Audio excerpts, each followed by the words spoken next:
বিদেশে ঘুরতে যেতে চান, না পড়াশোনার জন্য বিদেশে যেতে চান, নাকি চাকরি বা স্থায়ী বাসস্থানের খোঁজে পাড়ি দিতে চান বিদেশে? তাহলে আগে জানুন পাসপোর্ট আর ভিসার অজানা দিকগুলি, যা না জানলে আপনি বিপদেও পড়তে পারেন।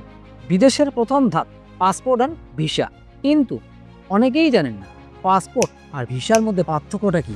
আজকে এই ভিডিওতে আমরা সহজ ভাষায় জানবো পাসপোর্ট কি আর ভিসা কি, আর পাসপোর্ট কত প্রকার।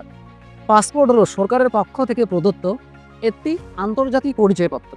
এটি প্রমাণ করে যে আপনি এই দেশের নাগরিক। এটি ছাড়া আপনি কোনো দেশের সীমান্ত অতিক্রম করতে পারবেন না। এবারে জানবো আমরা পাসপোর্টের প্রকার।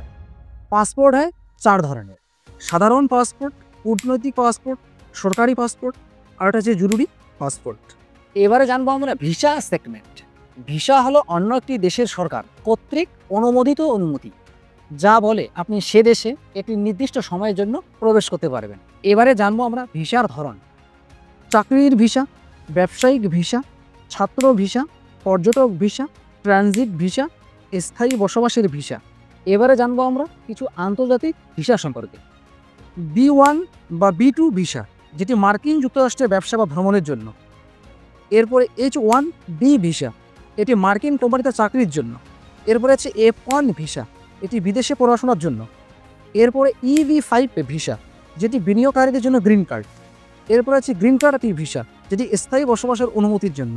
এরপরে আছে PR ভিসা, যেটি দীর্ঘমেয়াদে বসবাস ও কাজের অনুমতির জন্য ভিসা। তো এখন হচ্ছে পাসপোর্ট বনাম ভিসা।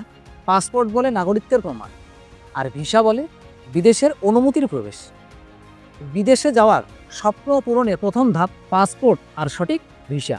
এই ভিডিওটি যদি আপনার উপকারে আসে তাহলে লাইক, কমেন্ট এবং শেয়ার দিয়ে পাশে থাকবেন। ফেসবুকে হলে ফলো দিবেন, ইউটিউবে হলে সাবস্ক্রাইব করবেন। ধন্যবাদ।